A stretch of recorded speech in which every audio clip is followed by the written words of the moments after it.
ಅಧ್ಯಾಯ 30. ಸಿದ್ಧಮುನಿಗಳು ಶ್ರೀ ಗುರುಚರಿತ್ರೆಯನ್ನು ಮುಂದುವರೆಸಿದರು. ನಾಮಧಾರಕನು ಸಿದ್ಧಮುನಿಗಳಿಗೆ ವಂದಿಸಿ, ಪೂಜ್ಯರೇ, ಶ್ರೀ ನರಸಿಂಹ ಸರಸ್ವತಿ ಸ್ವಾಮಿಗಳು ತ್ರಿವಿಕ್ರಮ ಭಾರತಿಗೆ ಜ್ಞಾನೋಪದೇಶ ಮಾಡಿದ ನಂತರ ನಡೆದ ಸಂಗತಿಯನ್ನು ತಿಳಿಸಿ ಎಂದು ಪ್ರಾರ್ಥಿಸಿದನು. ಗಾಣಗಾಪುರದಲ್ಲಿ ಶ್ರೀಗುರುಗಳು ತಂಗಿದ್ದಾಗ ಮಾಹುರಿ ಗ್ರಾಮದ ಶ್ರೀಮಂತ ಬ್ರಾಹ್ಮಣನೊಬ್ಬನು ಶ್ರೀ ದತ್ತಪೂಜೆಯನ್ನು ಮಾಡಿದ ಫಲವಾಗಿ ಗಂಡು ಶಿಶುವೊಂದನ್ನು ಪಡೆದು ಆ ಮಗುವಿಗೆ ದತ್ತ ಎಂದೇ ನಾಮಕರಣ ಮಾಡಿದನು. ಬಾಲಕನಿಗೆ 5 ವರ್ಷ ತುಂಬಿದ್ದಾಗ ವೈಭವದಿಂದ ಉಪನಯನ ನಡೆಸಲಾಯಿತು. 12 ವರ್ಷದ ವಯಸ್ಸಿಗೆ ವಿವಾಹವೂ ಆಯಿತು. ಆತನ ಪತ್ನಿ ಸಾವಿತ್ರಿ ಸಾಧ್ವಿ.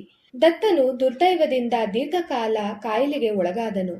3 ವರ್ಷ ಸತತವಾಗಿ ಔಷಧೋಪಚಾರ ನಡೆಸಿದರೂ ಅವನ ಕಾಯಿಲೆ ಗುಣವಾಗಲಿಲ್ಲ. ಅನ್ನವೂ ಸೇರುತ್ತಿರಲಿಲ್ಲ. ಪತಿವ್ರತೆಯಾದ ಸಾವಿತ್ರಿಯು ತಾನೂ ಆಹಾರವನ್ನು ತ್ಯಜಿಸಿದಳು. ದತ್ತನ ದೇಹ ದಿನದಿಂದ ದಿನಕ್ಕೆ ಕ್ಷೀಣವಾಗತೊಡಗಿತು. ದೇಹವು ದುರ್ಗಂಧಮಯವಾಗಿ ಯಾರೂ ಹತ್ತಿರ ಬರಲಾಗುತ್ತಿರಲಿಲ್ಲ. ಹಿರಿಯರು ಸಾವಿತ್ರಿಗೆ, ಇನ್ನು ನೀನು ಪತಿಯ ಆಸೆಯನ್ನು ಬಿಡು, ಅವನು ಉಳಿಯುವ ಆಸೆ ನಮಗಿಲ್ಲ ಎಂದು ಹೇಳಿದರು. ದತ್ತನು ತನ್ನ ಹೆಂಡತಿಯನ್ನು ಕುರಿತು ತನ್ನ ಆಸೆಯನ್ನು ಬಿಟ್ಟು ಬಿಡುವಂತೆ ತಿಳಿಸಿದನು. ಆದರೆ ಗುರುಭಕ್ತಳು ಪತಿವ್ರತೆಯೂ ಆದ ಸಾವಿತ್ರಿಯು, ಸ್ವಾಮಿ, ನೀವು ದತ್ತಕೃಪೆಯಿಂದ ಜನಿಸಿದವರು, ಆದ್ದರಿಂದ ನಿಮ್ಮನ್ನು ಗಾಣಗಾಪುರದ ಶ್ರೀ ಗುರು ಸನ್ನಿಧಾನಕ್ಕೆ ಕರೆದುಕೊಂಡು ಹೋಗುತ್ತೇನೆ. ಅಲ್ಲಿ ಖಂಡಿತ ನಿಮಗೆ ಗುಣವಾಗುತ್ತದೆ ಎಂದಳು. ಹಿರಿಯರನ್ನು ಒಪ್ಪಿಸಿ ತಾನೂ ಪತಿಯೊಡನೆ ಗಾಣಗಾಪುರವನ್ನು ತಲುಪಿದಳು. ಪತಿಯನ್ನು ಡೋಲಿಯಲ್ಲಿ ಹೊರಸಿಕೊಂಡು ಶ್ರೀ ಗುರುಸ್ಥಾನವನ್ನು ಇನ್ನೇನು ತಲುಪಬೇಕು ಎನ್ನುವಷ್ಟರಲ್ಲಿ ದತ್ತನ ಪ್ರಾಣವು ಹೊರಟು ಹೋಯಿತು. ಸಾವಿತ್ರಿಯ ದುಃಖಕ್ಕೆ ಪಾರವೇ ಇರಲಿಲ್ಲ.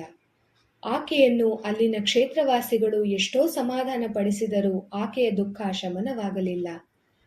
ಅಷ್ಟರಲ್ಲಿ ತೇಜಸ್ವಿಯಾದ ಜಟೆ ತ್ರಿಶೂಲಗಳನ್ನು ಧರಿಸಿದ ಸಿದ್ಧಪುರುಷನೊಬ್ಬನು ಆಕೆಯ ಮುಂದೆ ಕಾಣಿಸಿಕೊಂಡನು. ಆ ದಿವ್ಯ ಮನುಷ್ಯನ ತೇಜೋಮಯವಾದ ಮುಖವನ್ನೇ ನೋಡುತ್ತಾ ಸಾವಿತ್ರಿಯು ದುಃಖವನ್ನು ನಿಲ್ಲಿಸಿದಳು. ಸಿದ್ಧಪುರುಷರು, ತಾಯಿ, ಶೋಕಿಸಿ ಪ್ರಯೋಜನವಿಲ್ಲ. ವಿಧಿಯ ಬರಹದಂತೆ ಎಲ್ಲವೂ ನಡೆಯುತ್ತದೆ. ನಾವೆಲ್ಲರೂ ಪ್ರವಾಹದಲ್ಲಿ ತೇಲಿ ಬಂದ ಕಾಷ್ಟಗಳಂತೆ. ಒಮ್ಮೆ ಒಂದಾಗಿ ಮತ್ತೆ ಬೇರೆಯಾಗುತ್ತೇವೆ. ಶರೀರವು ನಶ್ವರ. ದೇವತೆಗಳಿಗೂ ಕಾಲಧರ್ಮ ತಪ್ಪಿದ್ದಲ್ಲ ಎಂದ ಮೇಲೆ ಮಾನವರ ಪಾಡೇನು? ಈ ಸಂಸಾರ ಒಂದು ಸ್ವಪ್ನದಂತೆ. ಜನನದಿಂದ ಸಂತೋಷ, ಮರಣದಿಂದ ದುಃಖ. ಕಲ್ಮಶಯುಕ್ತವಾದ ಈ ಶರೀರಕ್ಕೆ ದುಃಖಿಸಿ ಫಲವಿಲ್ಲ. ಈ ಮಾತುಗಳನ್ನು ಕೇಳಿ ಸಂಸಾರ ಸಾಗರವನ್ನು ದಾಟುವ ಜ್ಞಾನದ ಮಿಂಚು ಆಕೆಯಲ್ಲಿ ಹರಿದಂತಾಯಿತು. ಅವಳು, ಸ್ವಾಮಿ, ನಾನು ಮುಂದೆ ಆಚರಿಸಬೇಕಾದ ಧರ್ಮ ಯಾವುದು ಎಂದು ಕೇಳಿದಳು ಎಂಬಲ್ಲಿಗೆ ಶ್ರೀ ಗುರುಚರಿತ್ರೆಯ 30ನೇ ಅಧ್ಯಾಯವು ಸಂಪೂರ್ಣವಾಯಿತು.